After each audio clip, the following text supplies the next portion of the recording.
Hello, and welcome back to my YouTube channel. My name is Michelle, and you're at Sunshine Central.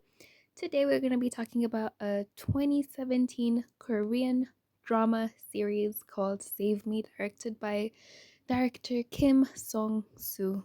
I don't know if that's how you spell his name, I'm sorry. So, yeah, today we're going to be talking about a niche subject. Like, have any of you heard of this movie? Crickets. Yeah, I'm the first girl to talk about this movie. I don't really see it be talked about quite literally anywhere. Even on YouTube, there's just fan edits and stuff of the movie, even if it has such high ratings. And I'm just like, girl, we better get into it. So I'm gonna be painting a scene from the movie. A bit of a warning before we begin. This uh there will be spoilers ahead while I do talk about this series. So if you haven't experienced the film by yourself, please go first and watch it. Today's discussion containing mentions of bullying, religious trauma, cults, sexual assault, sexual harassment, and suicide as a result of bullying, school bullying. So if any of these topics are a bit sensitive to you, please feel free to click out of the video right now and don't go far. Stay at Sunshine Central and enjoy the other videos that I have out. So without further ado, this is to begin with the topic of discussion. So the series follows a family who just recently moved from the big city of Seoul and have come to the rural countryside of Muji. The very first episode sets the tone for the absolute despair, sadness, and desperation felt in the entire series. Like, it does not let up. The Im family gets into Muji and they reach the house that they bought beforehand, and apparently none of these bitches know to go and see the piece of legitimate real estate that you're buying before you buy the house, because they got conned and they were literally sold a shed for all the money they had. So the family, now consisting of the mom, King Kim Bo-eun, the dad, Im Joo-ho, and the twins, Im Sang-mi and Im Sang-jin, now have nowhere to live. They moved from Seoul, and it's heavily implied that they were getting away from the bullying that was happening in Seoul, because the twin brothers, Sang-mi, oh no, sorry, Sang-jin, was facing bullying in his previous school, so they imply that they were moving because of that. And it doesn't help that he has a limp and he's also really shy. Moved from Seoul, entered Muji. Now they're homeless because they were too dumb to go and see the house. Now they're in a foreign place. Now they're really poor because the dad doesn't have a source of income now. And did I mention they were homeless? Yeah, they're homeless. So yeah, they find their way back on their feet after a couple of days because they get introduced to this church that's basically running the area called Guseonwon. Oh my god, there's so many Korean translations, girl. Okay, anyway. So the church, they offer the family, the dad, a job. So the job is like tending to cows, and the business is owned by someone who's really involved with the cult or the church. Up to this point, they think it's just a normal church, but yeah, the dad works with a very devout member of the church.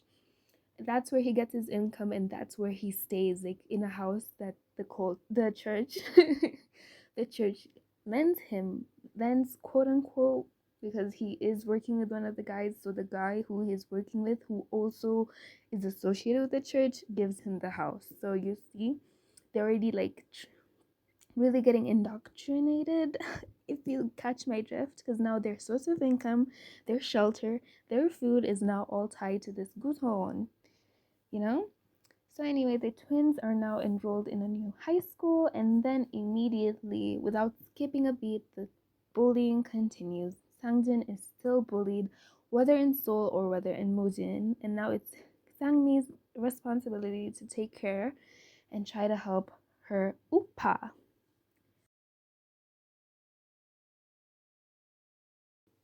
As I've just mentioned, now the whole family's income, shelter, everything is dependent on Gushawan, and how they're going about their life is just like connected to Gushawan. The church members are now all over their business. Like, it's like, oh, are you gonna visit us for service? Oh, are you gonna do this and that? Oh, can Sangmi and Sanjin come and help us market our church? Like, they're really getting really intertwined with this church. And then one day, after the bullying becomes way too much, unfortunately, Sangjin decides to take his own life in front of his own sister. This is where this whole film shifts. Whole 180 degrees shift. And this is where the bullying, like right now I'm just saying the bullying, there is hitting, there is beating, there is humiliation, there is also quite heavy implication that there's sexual harassment or the sexual assaults, because the bullies, the group of bullies, I guess there are three guys, one girl in the bully group. They forced Sangjin to like show them his genitals. So they're, and it's also implied that they sexually assault him, like for real, for real. And that's where the show kind of loses me, because this is the first instance where I'm going to talk about it later, but this is the first instance of the show just implying stuff. It's your um part as the viewer to try and piece stuff together, and it's like, oh, just tell me, girl, like I don't know what's going on right here. But anyway, this is where the show actually starts. When Sang Jinny dies, that's immediately when the show actually starts. Like that was just like the preface, the tip of the iceberg. Now we're in deep water now. So before Sangjin died, we just like got glimpses that these church members aren't really normal, you know? They're just like way in your business. They're just spouting all their beliefs at your face 24/7. Like, you don't get a break with these guys. Any little thing that you do, they always tie it back to their religion and trying to plant seeds that their religion is so good and it has this and has this. And once the grief strikes the family, and that's where the family are when this cult members are trying to like really insert themselves in their lives. And it's such a vulnerable time where you can't like really tell what's right and what's wrong, what's going on, really, like you're just like there. So that's when the cult members really like insert themselves into their lives. And at this point, the mom, Kimbo, these names, the mom, the mom is so heavily grief stricken that she goes into completely mental break. Oh, she goes completely mentally incapacitated, like complete mental breakdown, and that's and the dad also is really heavily affected by his son's death, and also the twin sister. Like, this is where the heaviness of the show just becomes really, like, it makes you just like you don't feel like you're breathing at times. The dad finally breaks, and he just goes completely bonkers, and he ties everything that's going on with, oh, this is all Sehanan Lim's plan for us. This is all his plan for us to go to church, to learn about him and his word. And that's when, boom, suddenly the whole entire family is pushed into this cult. Because the mom isn't in sound mind, the dad isn't in sound mind, and the dad is bringing the wife and the daughter to the cult and being like, we got to go to church. Because as that strange woman apostle said, this is all the work of God, telling us to get our booties in church. And that's when life changes so suddenly for Sangmi. Of course, she isn't going back to school. Her brother is dead. Now her mom is mentally ill. Her father is also balls deep into this cult shenanigans, and that's how 3 years of her life go by in the cult. And now it's time for a self insert. This is where I give my opinion. So now I absolutely loved the show till this point. Like, these are the first like 4 episodes where the characters are still in high school and everything is just like so bleak, so sad, so depressing, and everything is just so well portrayed. And this is where like the show peaks for me, the first 4 episodes, okay? Because you can really tell that the family is going through a lot, but they still have each other. Like when they were temporarily homeless, you could just tell this is just a very loving family going through a small rough patch because they make it all work because they're together. And then came the damsel in distress arc. Insufferable, because Sangmi is the only one who's of sound mind to realize that this is legit a cult, because in their hierarchy of belief, there's God and then there's the spiritual father. They call the god Hananlim, which means mighty new sky. And then they believe in this Yobonnim, this spiritual father, and they devote their whole life to pouring themselves to serving the Hananlim and the Yobonlim. So it's like God and human, and they treat them as if they're on the same level. Everything they do is to get onto this ship of salvation, and they believe that if they get into the ship of salvation, they'll be able to enter there with their entire family. So they devote everything they have. They drink this guy's toe water, this guy's face water, they listen to anything this guy says. So yeah, Sangmi is like really realizing that this is a cult, and you know what this girl does? Rather than sitting down and making a plan, like, okay, my mom is in this cult, so I have to do A, B, and C to get myself and her out of here, and also my dad. No, no, no, no, no. Girl, we're girls. Like we don't do much of thinking, according to the I don't know according to who, but you can definitely tell the show was written by a man, because you just see Sangmi sitting down and waiting to be saved. Asking for help, guess who? Four handsome, attractive men, and two of which are her potential love interests. Do you believe me that you can tell this show is written by a man? Like, the concept of a woman helping herself, or like trying to help herself first before asking for outward help from four attractive men, that concept is very foreign in this show. Like, only in the later episodes that does Sangmi actually sit down and try to come up with a plan to save herself, girl. But before then, the show is so insufferable. The writing is pretty bonkers at times. The acting becomes so questionable at the end. Like the first few episodes, the acting was chef's kiss. But it goes on and it becomes more ass. The plot becomes a bit more ass, and the writing goes to shit. Like, girl. But anyway, back to the plot. Okay, back to the plot. So yeah, so Sangmi is in the middle of all of this, and she's the only one who is realizing that this stuff ain't normal, and she's trying to like get out of the cold. And 3 years later, she's still screaming about the same stuff. The same stuff, that the cult leader is a lie, all of this is a lie. They should open their eyes every single episode, okay? And she's always running around without any plan, so she's getting caught, going back to the cold, screaming all the time, crying all the time, and this is where it gets really annoying. And this is like almost 3 quarters of the film. I don't know. Right now, I'm starting to sound like the biggest haters. So let me calm down a bit, okay? So, anyway. And now, like, the realization that this cult is targeting members of families who are grief stricken really came about because the whole premise of this religion is that if you devote your time, your money, your belongings, your everything to this mighty sky, what's this mighty new sky and the spiritual father, if you devout all of those, you and your family will be able to get onto this ship of salvation and go to heaven. But if you don't, or if you're doubtful, you and your whole family are gonna burn in the pits of hell. Okay, that's like the entire premise. And then they isolate the whole cult.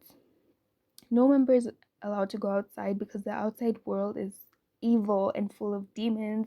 And if you do something wrong and it's perceived to be outside of the doctrine, you are treated as if you're a demon. Like, it doesn't matter if you were a good person. Oh, you said what? Yeah, you are a demon, okay? And you get beaten for it. Anyway, so later on in the series, like the last like 4 episodes, I believe. Now, the real intention of the spiritual father is revealed, and guess what? The intentions were from his balls. Like, oh my goodness. If you believe me when I say that all men's thoughts come from. Not all men, okay? But this guy's thoughts are coming straight from his dick, and he really chose the family, the In family, to be indoctrinated into this cult just so he can get into Sangmi's pants. And I'm telling you, Sangmi is described in this whole film as the most beautiful girl to walk the planet. Like, oh, like, thank God you're so beautiful. So yeah, so the spiritual father wants to get into Sangmi's pants under the guise that he wants to make her spiritual mother so that all the sins of the cult members can be forgiven and they all enter into the boat of salvation. We realize like it's implied that this isn't the okay, it's not implied, it's told that this wasn't the first time that the spiritual father has done something like this, because before he had taken another young girl who was presumably, I'm so sorry, presumably a minor, and he had tried to do the same thing to her, but it's implied. Are you seeing this pattern? Like, it's implied, it's told, it's, oh my gosh, I'm gonna talk about that later. But it's implied that he sexually assaulted the other girl, and she ended up committing suicide, because the spiritual father had impliedly sexually assaulted her, driving her to kill herself, right? So when Sangmi realizes this, like, he tells her point blank, like, I'm taking you to be my spiritual mother because, quote unquote, the last time I should have waited until the fruit was fully ripe before I ate it. Talking about the other girl who he sexually assaulted before he could make her the spiritual mother, and she ended up committing suicide. That's an implication. That we're implying that, and now comes the self-insert. This whole movie is an implication. Thing is either told, not showed. It's either implied, not completely like here are the facts. No, it's implied. So you as the viewer have to make your own conclusions. I understand the saying show not tell, but this show does nothing. It listens to that and says, okay, how about we do neither of those, girl? Let's not show and let's not tell. Let's just breezingly go through the plot in 2 lines that a character said like 17 episodes ago, girl. Like, oh my gosh. It gets to a point where some of the plot that like you just have to make it up for yourself, because as I said, we don't know the full extent of Sanjin's bullying. We don't know if it was purely like sexual harassment of them forcing him to remove his genitals, or if it was actual sexual assault. We don't know that. We don't know how far the relationship with the previous spiritual mother went, why she killed herself. No, we don't know that. We don't know anything, honestly, other than what the characters say. And you know how the spiritual father said, I should have waited till the fruit was the I'm so sorry, I should have waited until the fruit was completely ripe. That's implying to us that he didn't fully make her spiritual mother, raped her, and then that's what ended up causing her to kill herself, right? But I wish like the show wasn't so, how may I say, it's shy. Like, the whole premise of the film is to show the extent of the religious trauma and cults and their impact on people's lives, but you can't show the impact. Like, that's really lowering how much we see the characters as a bad person. Like the spiritual father, we don't know how bad of a person he is because we haven't seen what he's done firsthand. Like, we're being implied to that the previous spiritual mother was a minor. We don't know that. We are just like filling in the dots. And I understand that director shouldn't like spoon feed us the entire plot of a movie. Like, I understand, like, it's like that so that we come to our own conclusions. Like I said in my last video about obsession, like, so many things were left a bit open to make you like make the film your own, because you're coming up with your own conclusions, your own plot a bit. But Not like this, girl. Like, you've given us nothing. You're breezing through the plot. Nothing is being explained and nothing is being shown. It's show, not tell. It could have just like given us a brief glimpse of the previous relationship and what happened. That would have been way better.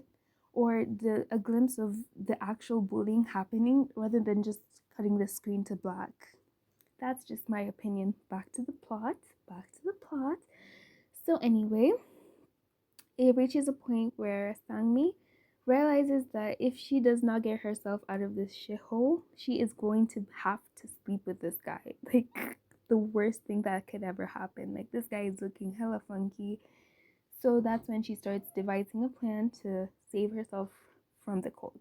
Rather than just mindlessly sitting around it waiting to be saved by these four attractive men. Don't get me wrong, like she still is heavily depending on them, but it's like portrayed in a way that it's like she doesn't have another choice. It's like it's either she depends on them to do their part as she does her part too, other than when it was like the first few episodes where she was like completely on sitting duck mode. She was not doing shit, just sitting down and waiting to be saved and screaming around, save me, okay? And also, this is where everything kind of wraps up quite nicely. Um, so yeah, she does get married, but she doesn't get to sleep with the guy, and that's where the show ends. You feel how like abrupt that was? Yeah, same. Like that's episode 16.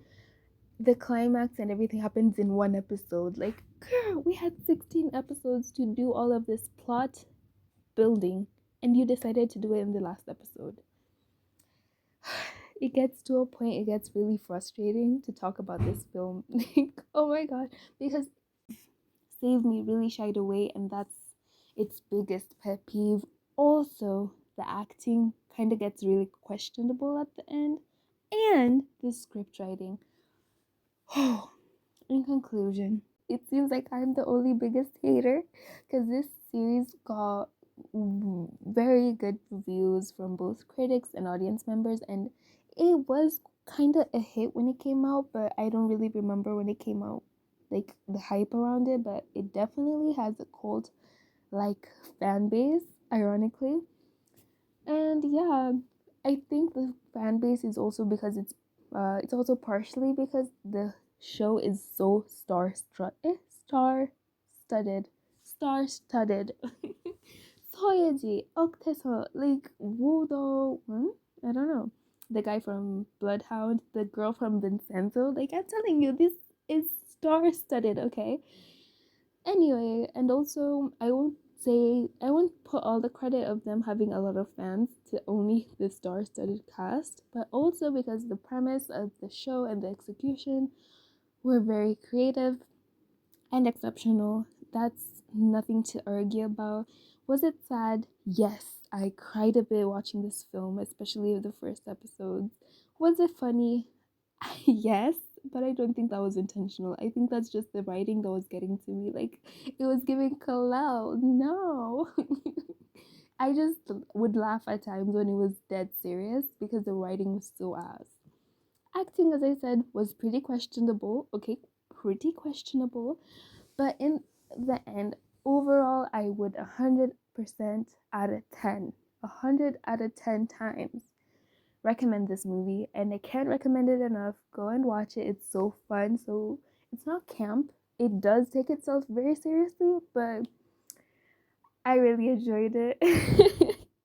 Do I have a lot of bad things to say about it? No, not a lot. Not a lot of bad things, just those that I have previously mentioned. Anyway, this we've come to the end of the video. Hope you guys enjoyed the video. I don't know why I sounded so Spanish in this video. I don't know why. Like I'm saying video. Let me know if there's anything you guys have to add or have to correct me if I'm wrong. If there's anything you watched in the film and it really stuck with you, or anything that you like to commentate too. This is a two-way discussion. Feel free to drop it in the comments down below. Hope you enjoyed my artwork. This isn't my best piece of work, but I'm working on it, okay? Let me know what you like me to talk about next, and I will see you guys in the next video. Bye.